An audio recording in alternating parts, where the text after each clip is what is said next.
Wait, did you think that I forgot about you? I didn't forget about you. The S2000 is done, and in this video, we're gonna talk about it part by part and in full detail, so stay tuned.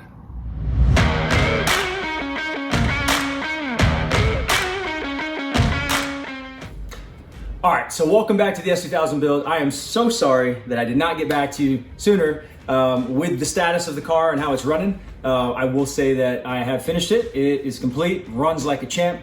Street tuning's done. This thing hauls ass. Like I said, I wasn't feeling well for several months there. My apologies for those that were waiting on a final video of it running and everything fully complete and buttoned up. The car is done.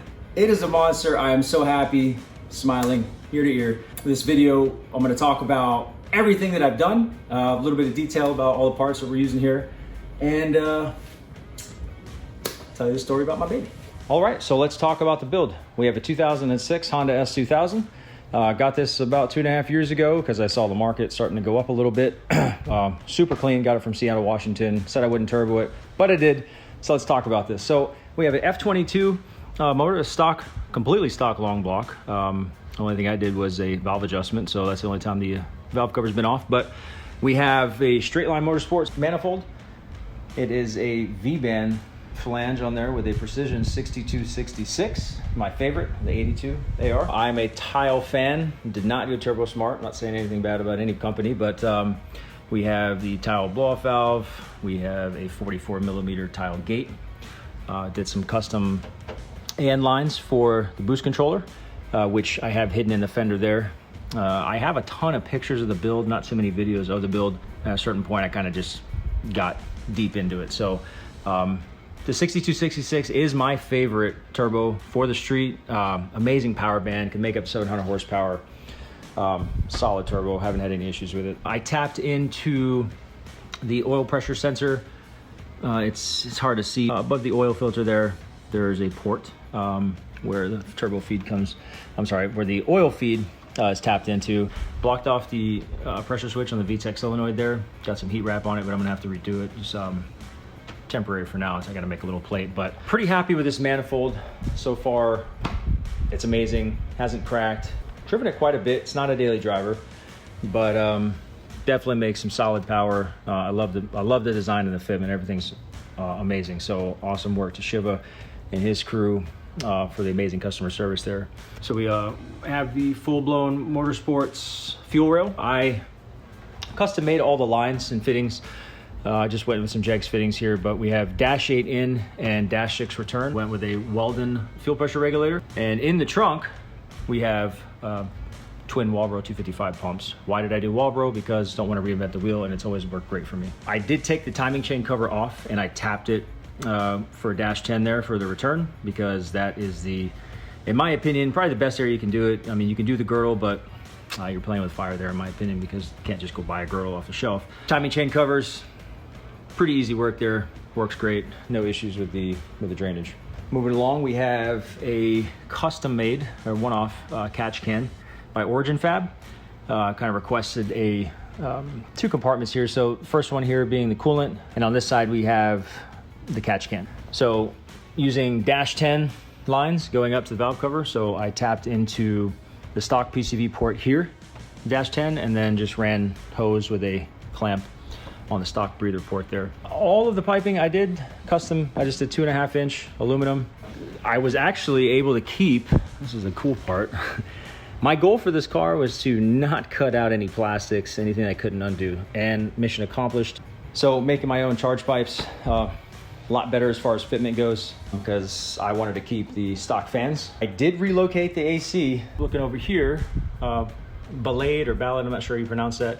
They sell the AC Relocation Kit, which I have installed. I'll have to throw some pictures or links or something, because there's an interesting build here, because behind, so the dryer, little lines I had to custom bend and push out of the way and making sure I wasn't snapping it so that I can fit the intercooler and the brace behind this front bumper and all the lines in. But it was done, it was completed, and looking over here we can see we're in stock AC lines. So kept both fans stock, works great. I'm in Florida, no overheating.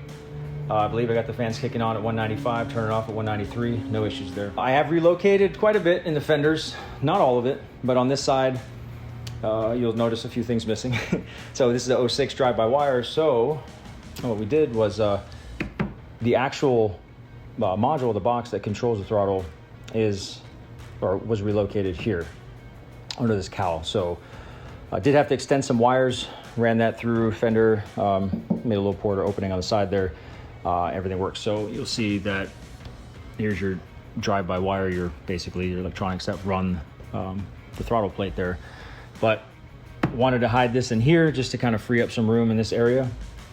And then on the left side here, you see that everything's gone. So fuse box is in the passenger fender, batteries in the trunk, and try to clear up as much space. I'm not gonna shave this bay. I'm not a big tuck and shave kind of guy, so I just kept it pretty simple. It's honestly just for the heat of the manifold. Just trying to keep everything away from it. And here we're running the Honda 4-bar map sensor. Just plug and play. Now, one thing I did do, actually, I want to talk about it, is the Iat sensor that's usually in the intake tube. Actually bought an AEM one, welded it into the charge pipe behind this bumper here.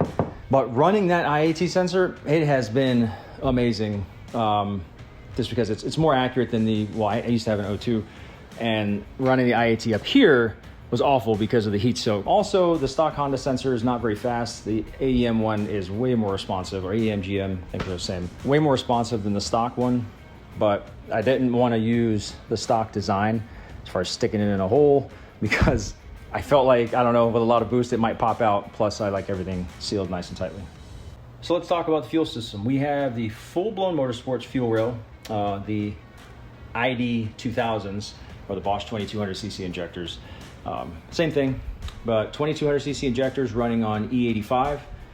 Got, like I said, the Weldon fuel pressure regulator there, and did all of the vacuum lines and the hard push lock fittings there. I kind of tucked away the manifold, vacuum manifold underneath the engine there, just kind of mounted it on the side. And that's, man, it's been a lot better than using just the cheap rubber stuff. Either way works. I just wanted to try this different. Usually I just do the rubber, don't really care. And then obviously for heat purposes, and just to make it look nicer than I've done in the past, did some dash 4 AN lines there for the wastegate ports, and the boost solenoid, or the 3-port max solenoid is in the passenger side fender there underneath the headlight. For electronics, running the SCG1 by Innovit, and just an autometer boost gauge there. I'm only running the SCG1 for a wideband. Got this for a good price from a friend.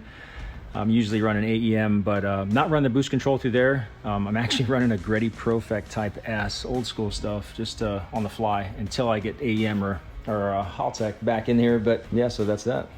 So nothing really pretty to see here. We have a battery tender because we have a very small Deca ETX battery. So I keep this charged because I read it on the internet, but I heard that they don't really last a long time not being on a trickle charger. So when the car's parked in the garage, I keep it there. Other than that, pretty simple build. When the hood is shut, looks like a sleeper minus the gauges. The car's in pretty damn good shape. I just washed it today after a year and a half of just kind of sitting in here collecting dust and going throughout the build process. Car is just, God, it's been such an awesome project. Super fun build. Kept it very simple, and you know, making about 600 horsepower right now, and just loving life. I don't want to beat it up too bad. I need this thing to last. Like I said, kept the build pretty simple. Like I said, 2006, 100% stock long block, stock transmission, stock diff, running the stage 4 competition clutch, but making about 650 horsepower right now on E85, and should last a while. Not going to beat the hell out of it. Definitely going to have fun on the streets though, but super fun car, super fun build. I love these things, and I'm glad I got another one because the prices on these things are ridiculous right now. Keeping it simple, don't like things breaking, haven't had any issues with this thing so far, been running like a dream, and the build was perfect, no issues. And as always, thank you so much to all my subscribers for the support you give me on this channel. If you haven't subscribed to the channel, go ahead and hit that subscribe button and stay tuned. We're gonna have some pretty cool videos coming up. Hopefully I am healthy now and not gonna get, and don't get sick again anytime soon, because we got some racing to do. I got another friend that's building a race car, Volkswagen. We got some welding videos and some little how-tos here and there. So y'all have a blessed day, and we'll catch you on the next one.